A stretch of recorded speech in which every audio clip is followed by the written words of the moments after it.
औरंगजेब का बुलावा। जंग के दौरान ही शिवाजी महाराज को औरंगजेब की एक चिट्ठी मिली जिसमें उन्हें आगरा के दरबार में हाजिर होने की दावत दी गई थी। चिट्ठी में इस बात का व्याख्यान किया गया था कि मुगल दरबार में हाजिरी के पश्चात उनके शासन व्यवस्था और प्रभाव में वृद्धि कर दी जाएगी और शिवाजी को वापस भेजने की अनुमति भी मिल जाएगी। पत्र पढ़कर शिवाजी विचार विमर्श में लीन हो गए। गहमा गहमी के इस दौर में उनके करीबी सहयोगियों और शुभचिंतकों ने उनके लिए आशाओं के दीप प्रज्वलित करने का काम किया। उन्होंने सकारात्मक दृष्टिकोण से शिवाजी को यह एहसास दिलाया कि मुगल दरबार में हाजिरी के पश्चात मुगल बादशाह औरंगजेब अपने वचन से कभी पीछे नहीं हटेगा और उनके सम्मान का पूरा लिहाज रखेगा, क्योंकि शिवाजी महाराज भी मुगलों की नजर में कोई सामान्य महाराजा या जागीरदार नहीं है। शिवाजी को आश्चर्य इस बात पर था कि औरंगजेब उस समय उन्हें अपने दरबार में हाजिर होने की दावत दे रहा था जब महाराजा जयसिंह के साथ मुगल सेना भी मुश्किल में फंसी थी। दरअसल मुगलों के पास परम समर्थक महाराजा जयसिंह को यह आशंका सता रही थी कि कहीं शिवाजी अपना पाला बदलकर बीजापुर के सुल्तान से दोस्ताना व्यवहार न अपना लें। मुगल तो शिवाजी के 2/3 अधिकार क्षेत्र पर अपना कब्जा जमा ही चुके थे, इसलिए मुगल अब शिवाजी महाराज को बिना कोई क्षति पहुंचाए दक्कन से बाहर का रास्ता दिखाने की सोचने लगे थे। अगर मुगल इसमें कामयाब हो जाते तो इस मुहिम के बाद दक्षिण में बीजापुर और शिवाजी के गठबंधन का खतरा हमेशा के लिए टल जाता।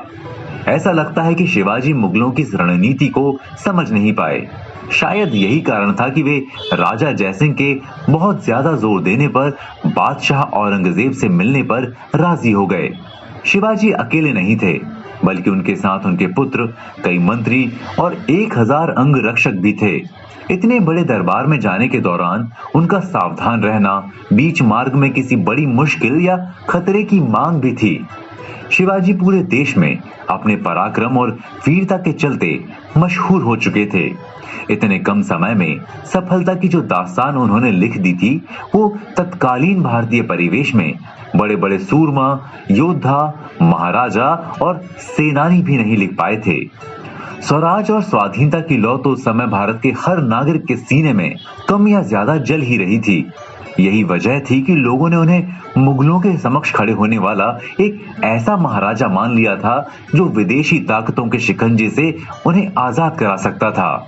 शिवाजी महाराज रास्ते में जहां कहीं भी नजर आते, लोगों का एक विशाल समूह उनकी एक झलक पाने के लिए बेचैन होकर उमड़ पड़ता था। यही नहीं बल्कि कई स्थानों पर तो मुगल अधिकारी भी उनकी सेवा में हाजिर नजर आते थे। स्वराज की स्थापना का प्रण। बीच रास्ते में ही जनता का प्यार, स्वागत और सत्कार पाकर जब शिवाजी महाराज मुगल सम्राट औरंगजेब के दरबार में पहुंचे तो उन्हें वहां मान सम्मान ना मिल सका जिसके वे सही मायनों में हकदार थे। वे औरंगजेब की ओर से ज्यादा भाव न पाकर पलटकर वापस चले आए और मनसबदारी से भी इस्तीफा दे दिया। उन्हें शायद ये एहसास होने लगा था कि स्वराज केवल आजादी की लड़ाई नहीं है, बल्कि उनके और उनके लोगों के साथ तमाम भारतीयों के आत्मसम्मान की लड़ाई भी है। उन्होंने इसी अनदेखी के आधार पर दरबार में स्वराज कायम करने और मुगलों के आदेश के अधीन रहकर काम न करने की गहरी प्रतिबद्धता का इजहार कर दिया। औरंगजेब अब शिवाजी के खिलाफ कोई कड़ा कदम उठाने के बारे में सोचने लगा था। वो अब हमेशा के लिए शिवाजी जैसी इस कठिन समस्या से मुक्ति पाना चाहता था जिसने मुगल साम्राज्य के विस्तार के सपनों को मिट्टी में मिलाने का काम किया था। लेकिन राम सिंह के अत्यधिक आग्रह पर औरंगजेब ने कोई सख्त कदम नहीं उठाया और आगरा के किले में शिवाजी को नजरबंद करवा दिया। औरंगजेब की नजरबंदी और शिवाजी की फरारी। शिवाजी ज्यादा दिनों तक खुद को किले की चारदीवारी में कैद नहीं रख सके। वे आजादी के मतवाले थे। भौतिकी और वैचारिक रूप से खुली फिजा में सांस लेना उनकी प्रवृत्ति थी।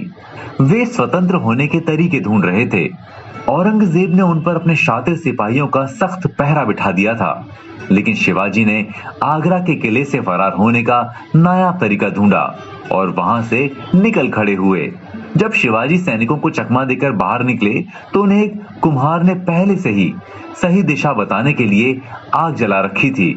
शिवाजी धुएं को देखकर उस आग की ओर बढ़ चले।